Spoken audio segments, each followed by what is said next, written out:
My name is Claire Harmon. I'm 31 years old. And last April, at my brother's rehearsal dinner, my father stood up in front of 63 people and delivered a 12-minute toast about legacy, sacrifice, and the future of everything he'd built without saying my name once. I was sitting 9 feet away from him. He knew I was there. He'd seen me walk in.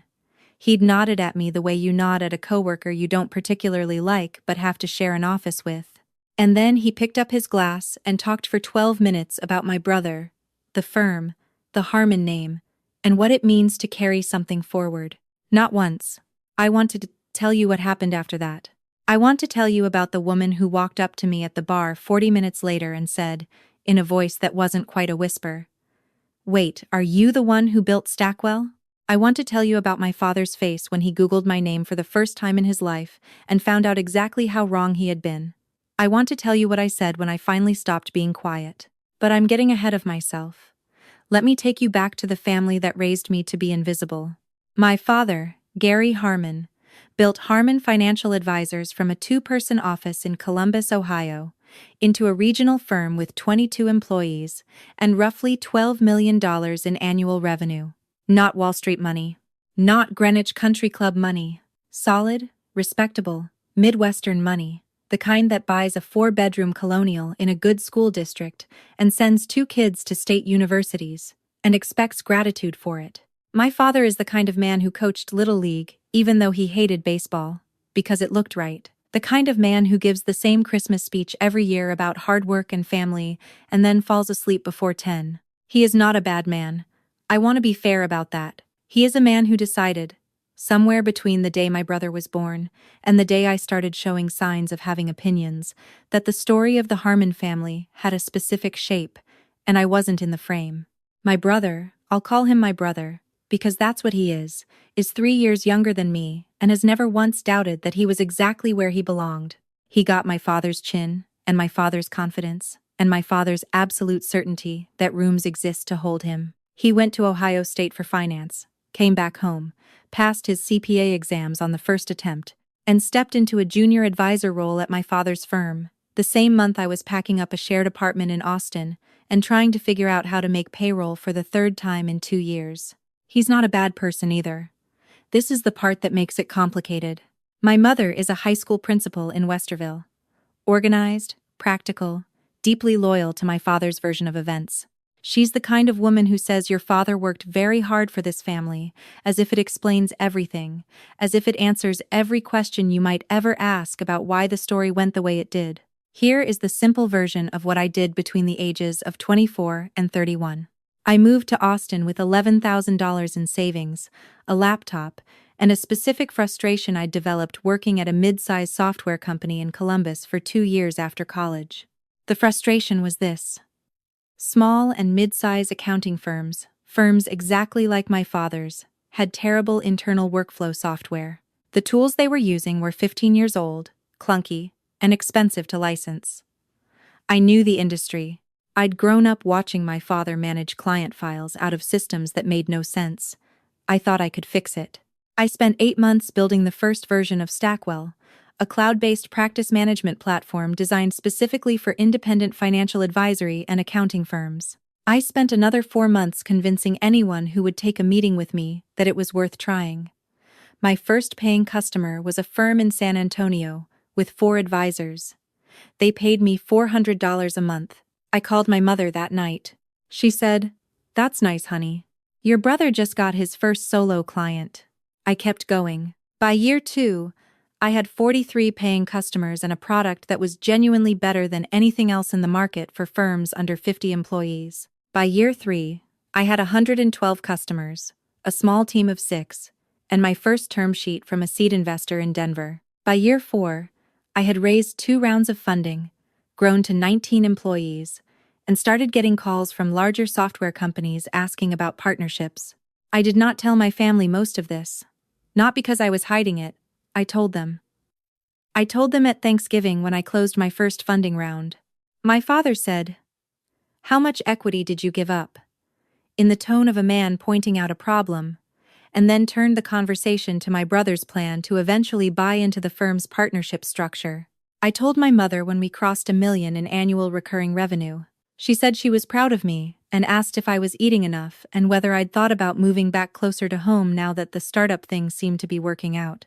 I mentioned Stackwell at Christmas 2 years in a row. The first year, my father asked if it was like QuickBooks. The second year, he didn't ask anything. So I stopped volunteering information. Not out of strategy. Out of exhaustion. It takes a specific kind of energy to keep offering something to people who keep setting it down, and I needed that energy for other things. In October of the year I turned 30, I received an acquisition offer from a company called Broadfield Systems, a larger B2B software firm out of Atlanta that was building out its financial services vertical. The number they offered was $22 million. After the cap table, after my investors' share, after taxes and fees, I walked away with a little over $4 million. I signed the deal on a Wednesday. I called my mother. I told her I had sold my company. She said, "Oh wow. So what are you going to do now?" I said I already had ideas for the next one. She said, "Just make sure you take some time to rest." That was it. By April, 5 months after the acquisition closed, I had already started laying the groundwork for my second company, a vertical AI tool for independent insurance brokers. Early stage, just me and 2 engineers and a product manager I'd worked with at Stackwell. No revenue yet. But the thesis was solid, and I had the runway to be patient about it. I was in that early, quiet phase of building when my brother got engaged. Her name is Jess. She works in business development for a mid-sized tech company in Columbus, which is how they met some Chamber of Commerce event my brother attended on behalf of my father's firm. She's warm, direct, laughs at things that are actually funny. I liked her immediately when they introduced us at Thanksgiving. She asked real questions and remembered the answers the next time she saw me. I noticed that. The rehearsal dinner was a Friday night in April. My brother and Jess had chosen a restaurant called Whitmore's in Dublin, Ohio, the nice part of Columbus, the kind of place with exposed brick and a curated bourbon list and steaks that cost $48. My father had offered to cover the dinner. Of course he had. 63 guests, including Jess's family. A table of my brother's college friends. A table of firm colleagues. And a scattering of extended family. My mother had texted me the week before to confirm I was coming. I said yes. She texted back, "Your brother is so excited. This is such a big moment for him." Nothing else. I drove from Columbus. I'd been staying at a hotel because the last time I'd stayed in my childhood bedroom, my mother had converted it into a craft room, and I'd slept on a pull-out sofa with a bar in the center of Timeization. It and I arrived at Whitmore's at 6:45. The dinner was at 7. My father was standing near the entrance with a group of his colleagues, glass already in hand. He saw me come in. He said, "You made it," which is technically a greeting, if you're not paying attention to the tone. My mother came over, hugged me, said I looked thin, and introduced me to the 2 people standing next to her as our daughter.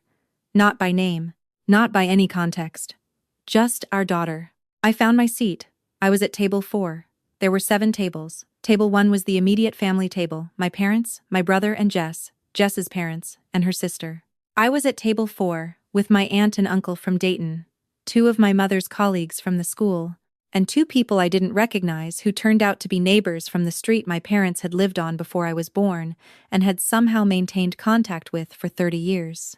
I ordered a sparkling water and made conversation about school funding formulas and whether the Dayton highway construction was as bad as people said. I was fine. I had been doing this my whole life, the background work of being present in a family that didn't quite see you as load-bearing. At 7:40, my father stood up. He tapped his glass. He thanked everyone for coming. He talked about Whitmore's and how this was one of his favorite restaurants, and he was glad they could all share it together. He said Jess's family had raised someone remarkable. He said some things about his son that were genuinely true, that my brother is good with people, that he's reliable, that clients trust him, that he's the kind of person who shows up when it matters. And then he said something that I have replayed many times since. He said, "When I started Harmon Financial Advisors 26 years ago, I didn't know if it would amount to anything. I just knew I wanted to build something that lasted, something I could pass on. Your grandfather always said that the real measure of a man isn't what he earns, it's what he leaves behind." And standing here tonight, looking at my son, I can honestly say, I'm not worried about what gets left behind. He is the continuation of everything I worked for. He is the reason I kept going on the hard days. He is my answer to the question of whether any of it was worth it. He raised his glass. Everyone raised their glasses.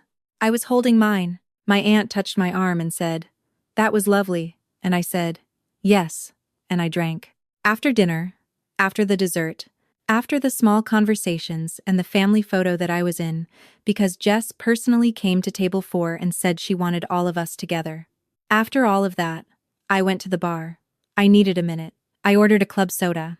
I stood and looked at the exposed brick and thought about nothing in particular, the way you do when you're trying to give your feelings a few minutes to settle before you decide what to do with them. "Excuse me," I turned. A woman. Mid-30s maybe. Professional but relaxed. The kind of person who wears a blazer to a rehearsal dinner because it's just how she dresses. She was looking at me with the expression of someone trying to solve a problem. "I'm sorry," she said. "I've been trying to figure out where I know you from for the last hour. Are you based in Columbus?" "I grew up here," I said. "I was in Austin for a few years." She nodded slowly. "Austin? Tech?" I said yes. "What did you build?" she asked. Not "what do you do?" What did you build? The past tense. She already suspected something. "A practice management platform," I said. "For independent financial advisors and accounting firms. It was called Stackwell." Her eyes went still for exactly 1 second.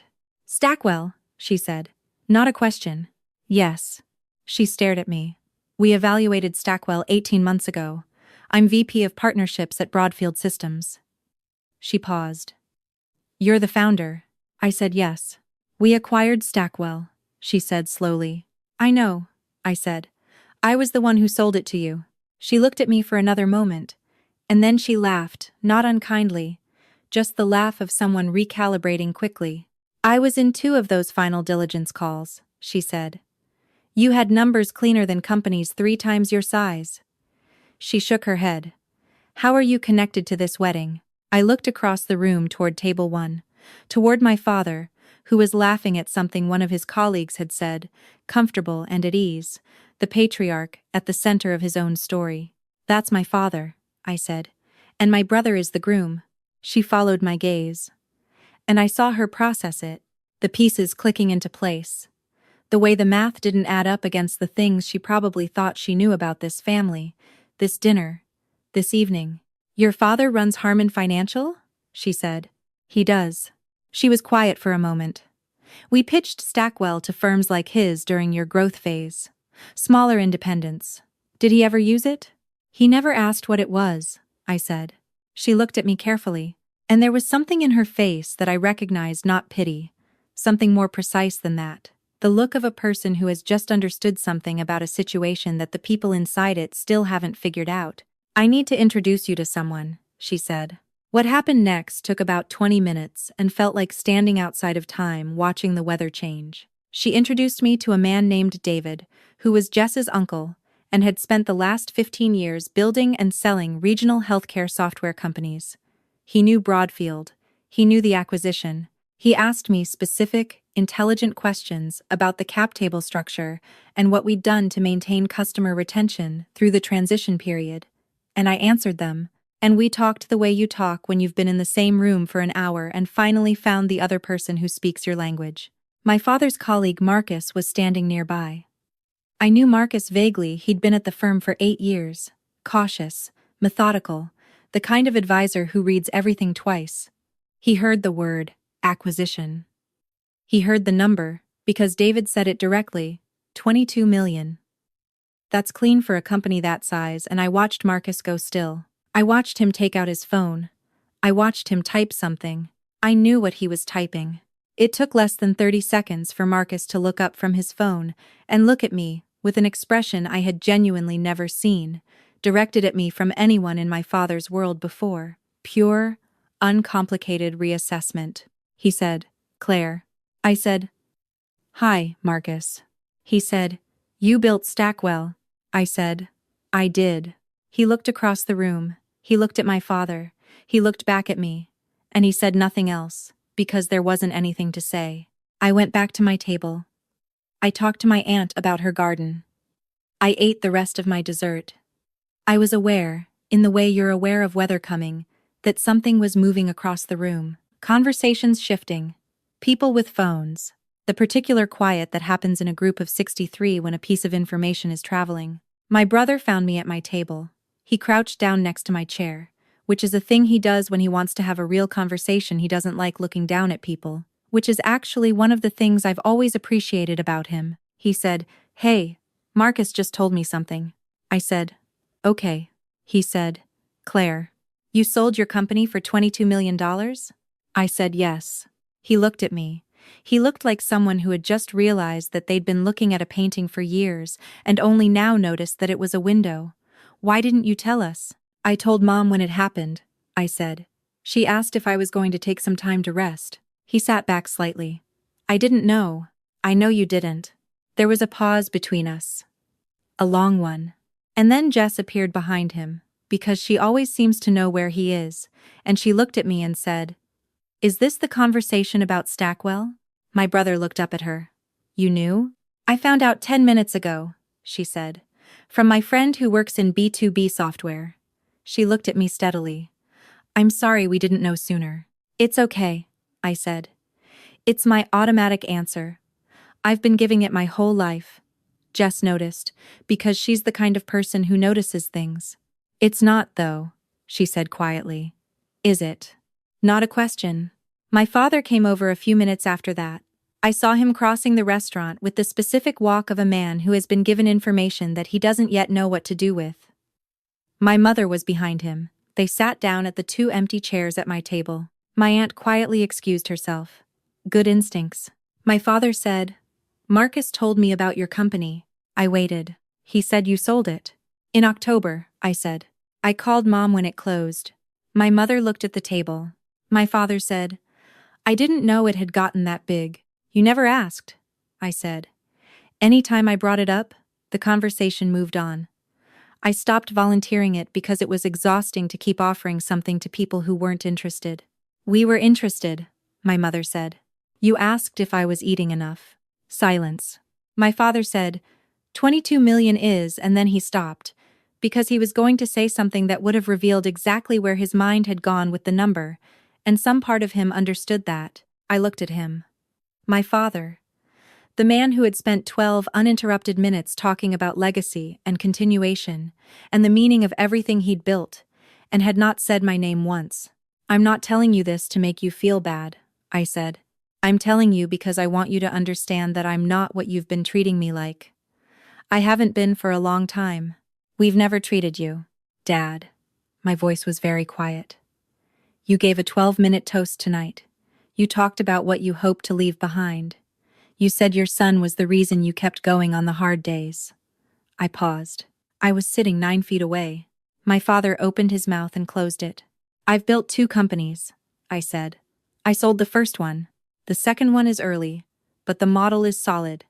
I have more money in my bank account right now than your firm makes in a year. Not because I'm telling you that to hurt you, but because you just stood up in front of 63 people and told them that your legacy lives in my brother, and I wanted you to know exactly what information you had access to, and chose not to seek." "You could have told us," my mother said. "You should have pushed harder." "I did push, Mom." And then I stopped, because the message was clear. You were never going to be as interested in what I was doing as you were in what he was doing. So I did it anyway, without you watching, and it turned out fine. My brother was sitting at the edge of the table now. He'd pulled up a chair quietly somewhere in the last 5 minutes. He said, "Claire, I'm sorry." His voice was steady and genuine, and it cost him something to say it, which is why I believed it. "I should have asked. I should have asked years ago." "I know," I said. Jess put her hand on my brother's arm. She looked at my parents. She was calm and direct in the way that people are when they're choosing their words very carefully because they understand the stakes. "I've been in tech long enough to know what it takes to build something from scratch and get it to acquisition," she said. "What Claire did is not a small thing. It's not a medium thing." And I think she paused. I think part of what I'm hearing is that no one in this family treated it like the remarkable thing it was. My mother started to say something. My father stopped her, which surprised me. He said, "No, She's right. Silence. My father looked at me. He looked older than I'd expected him to look in that moment. Not diminished, just tired. Like a man finally setting something down that he'd been carrying with a grip so tight he'd forgotten it was heavy. I thought I was being a good father to your brother, he said. I didn't think about what it meant for you. I know, I said. I'm sorry, Claire. I had been waiting for those 3 words for a long time. I want to be honest about the fact that they didn't fix everything. They didn't retroactively fill in the 12-minute toast, or the conversations about legacy that didn't include me, or the years of "that's nice, honey," that passed for engagement. They were 3 words offered across a table at a rehearsal dinner in Dublin, Ohio, and the debt they were trying to cover was enormous. But they were real. I could tell they were real. I said, "Thank you for saying that." I drove back to my hotel at 11 that night. I sat in the parking lot for a few minutes with the engine off. My phone had 3 texts I hadn't read yet. I read them then. Jess, I'm really glad I got to actually meet you tonight. Like, the real you, my brother. I know this isn't the right moment, or the right way to say this, but I'm proud of you. I've never said that before, and I should have said it a long time ago. I'm sorry. The third was from David, Jess's uncle. Enjoyed our conversation tonight. If you're looking for angels on the next one, let me know. I put my phone down. I sat there looking at the parking lot lights. I thought about the company I was building, the 2 engineers I'd talked to that morning, the deck I needed to update, the problem I was genuinely excited to solve. I thought about my father's face when he said he was sorry, the particular expression of a person who has understood something too late, but has still, finally, understood it. I thought about the fact that I had built my first company entirely outside my family's line of sight, without their encouragement, without their resources, without a single "I believe in you" from the people who were supposed to believe in me by default. And it had worked. Not because their faith would have made it work, but because their absence had taught me, early and thoroughly, how to move forward without waiting for permission. That's not a triumphant thing. I want to be clear about that. It's a true thing, but it's not triumphant. There is genuine grief in being good at surviving the people who should have been rooting for you. The following morning, I met Jess for coffee before the wedding preparation started. Her idea. She texted me at 7:30 and said she needed 20 minutes and good coffee and someone to talk to who wouldn't be managing her emotions at her. We went to a place near the hotel called Morning Edition. She ordered an oat milk latte. I ordered black coffee. We sat by the window and she said, "Tell me about the new one, the one you're building now." So I told her. I told her about the gap I'd identified in how independent insurance brokers manage client communication and compliance documentation. I told her about the 2 engineers I'd hired, about the 3 early customer interviews I'd done, about the thing I was trying to solve, and why I thought I was the right person to solve it. She listened the way people listen when they're actually thinking, not just waiting to respond. When I finished, she said, "The distribution problem is interesting. You'd need warm channels into brokerage associations." "I know," I said. "I'm working on it." "I know someone at the National Association of Insurance and Financial Advisors," she said. "If you want an introduction."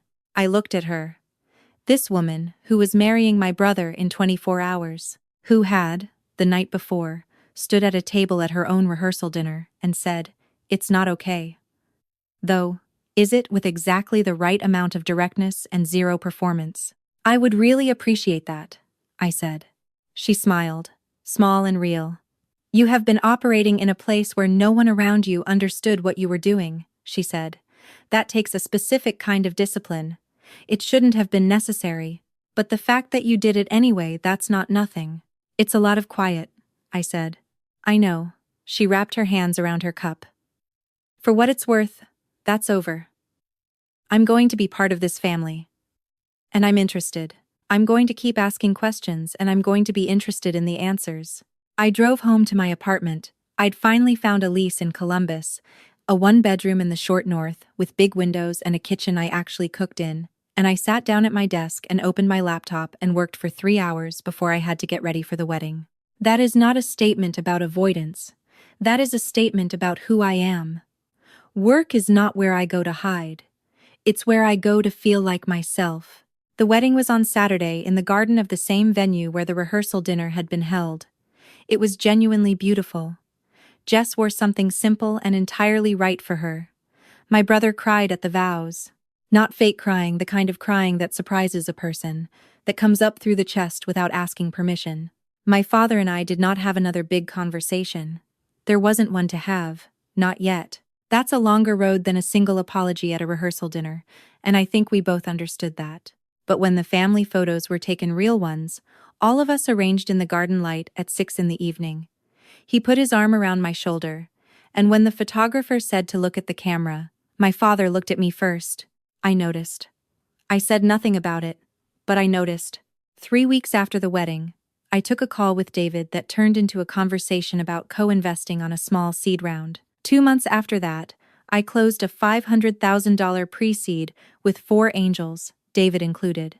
My brother sent me a text when I told him, "I want to understand all of it. Can you walk me through how the round works?" So I did. We got on the phone for an hour. He asked decent questions. He was genuinely trying, which is not the same as being good at it yet, but it's the starting point of something. My parents came to Columbus in July. We had dinner at a place I like, not too fancy, the kind of restaurant where the food is good and the noise level lets you have a real conversation. My father asked about the new company. He used the right terminology. He had clearly looked things up beforehand. It wasn't perfect. There are decades of habit in how my family moves around each other, and habits that old don't disappear because of one honest conversation at a rehearsal dinner. My mother still redirects. My father still speaks in the register of a man who has spent his whole life being the most important person in the room. There are things that will probably never fully heal. But my father Googled my company. He asked how the customer discovery was going. He said, "You always knew more about this industry than I gave you credit for." I said, "I know." He said, "I should have been paying attention." I said, "Yes." And then I changed the subject, because there are some acknowledgments you can only receive once before they start to feel like they're serving the person giving them, not the person who should have received them long ago. What I will tell you is this.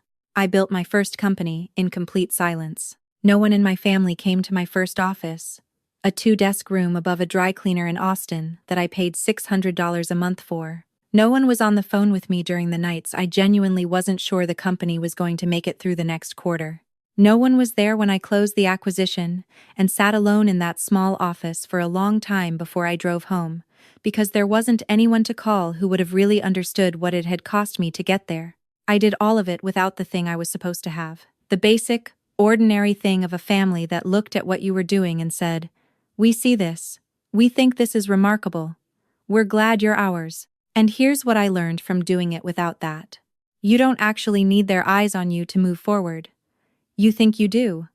The absence of it is real, and it hurts in a specific and ongoing way.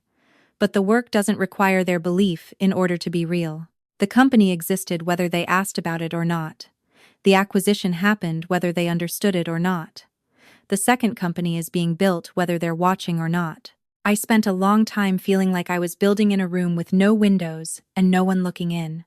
What I eventually understood is that the building was real either way. Their approval was never the proof of my value. It was just something I wanted. The way you want something when you've been told from a young age that it's the measure of things, and it takes a long time to unlearn. I don't need it now. I want it. There's a version of me that will probably always want it, because I'm human, and these are my parents, and that's how it works.